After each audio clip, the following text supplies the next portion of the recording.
set out to make a film to save sharks. And I'm in way over my head. But we have a decision to make, and we don't have much time. This is no longer just about saving the oceans. It's about saving ourselves.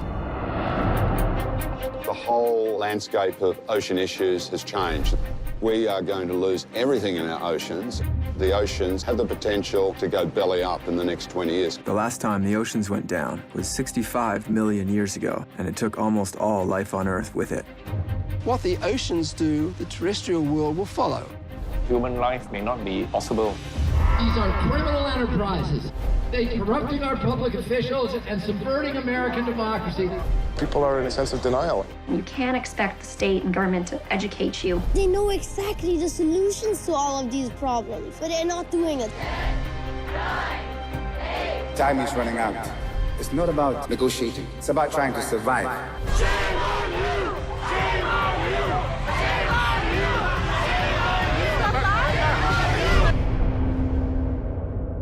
It's about life.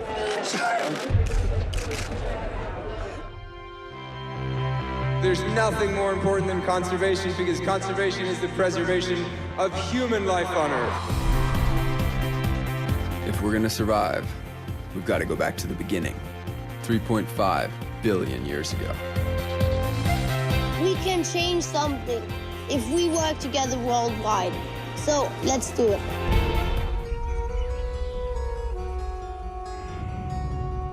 My name is Tom Shadyac. I'm a movie director. Action!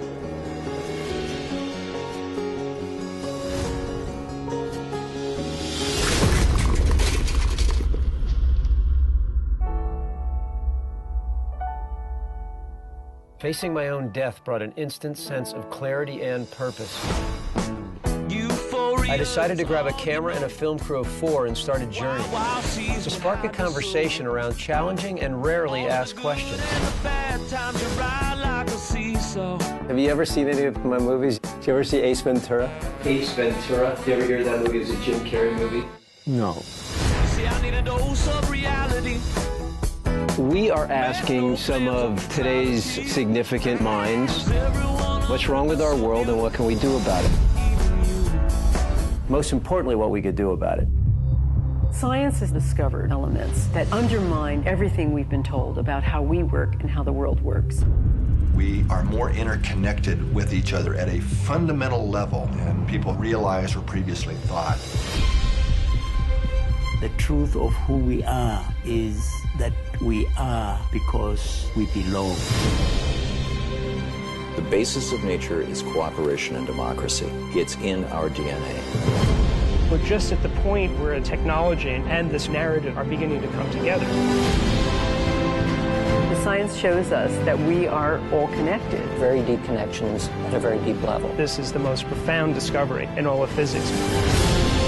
What we do at the individual level really does affect the global environment. We're really geared at a primordial level to feel what another person feels. It's like we are born to be our brother's keeper. It's the way that we're wired. This is the emergent story. We are far grander than we've been told.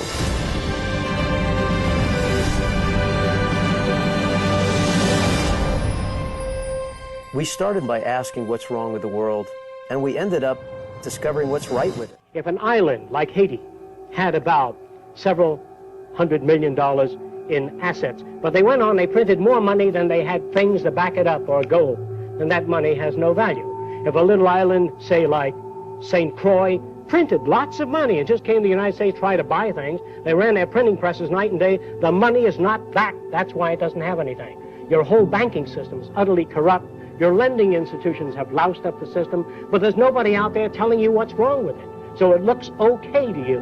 The national debt has grown too large for the national debt clock.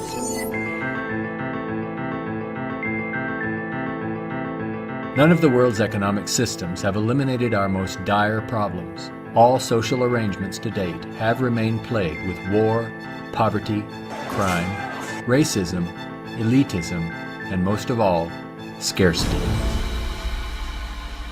So there's no way of making this system just. We have to make a system that assures human rights. You know, when everybody has free access to goods and services, you don't have to fight for women's rights or black rights. It's an automatic in a society that's set up that way. Today we have highly advanced technologies, but our social and economic system has not kept up with our technological capabilities, which could otherwise easily create a world of abundance for all people, free of servitude and debt. This system will keep installing more and more automation, cutting down on the purchasing power of the majority of people. It's not China taking our jobs away. It's not India taking our jobs away. The machine has beaten the man. There will come a time called the Gaussian curve, where employment is that, production is this, and purchasing power is that. The system stops. Our problems and their solutions are technical, not political. Most problems can be solved when technology and the methods of science are used with human and environmental concern to serve all people rather than a select few. It'll all be based on a form of dynamic equilibrium. That means operating everything at the highest potential without environmental neglect. When we unleash science and technology directly into the social system, without the restrictions of the marketplace, finances, or patents, we could achieve a very high standard of living within a very short period of time. We have the brains, the know-how, the technology, and the feasibility to build an entirely new civilization.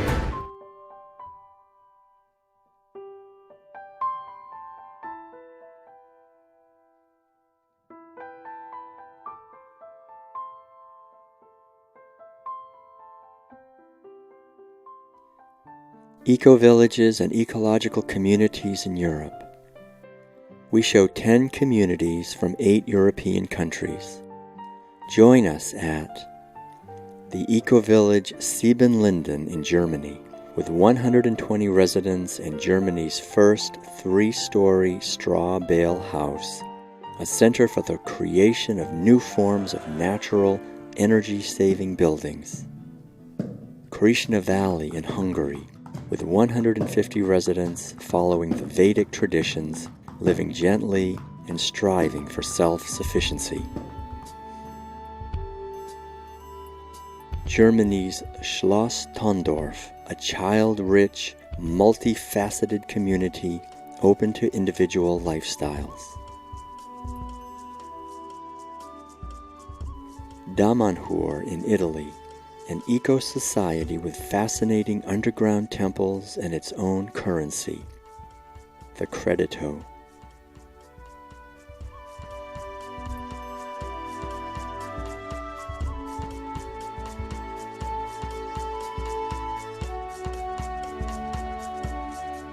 Schloss Glarisegg in Switzerland, on the shores of the Bodensee, a community that provides opportunities for conscious living and being. Finca Tierra in the Canary Islands, a small community with houses and gardens integrated with nature.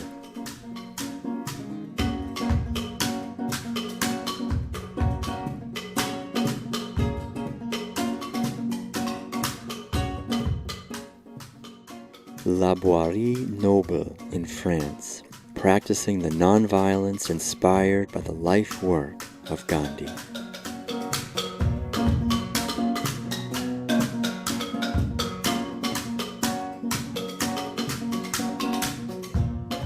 The Peace Research Village of Tamera in Portugal, holistically exploring the healing of humans, animals, society, and the environment.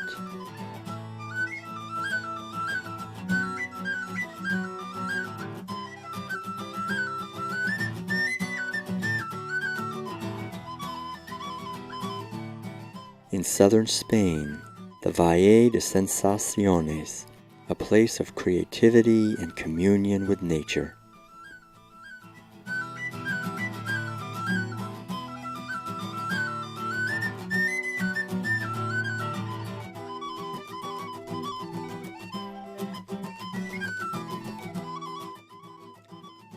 The once abandoned mountain village of Matavenero in Spain, now a thriving community of 70 residents, surprising visitors with their creative reconstruction and zero-energy cable transport system.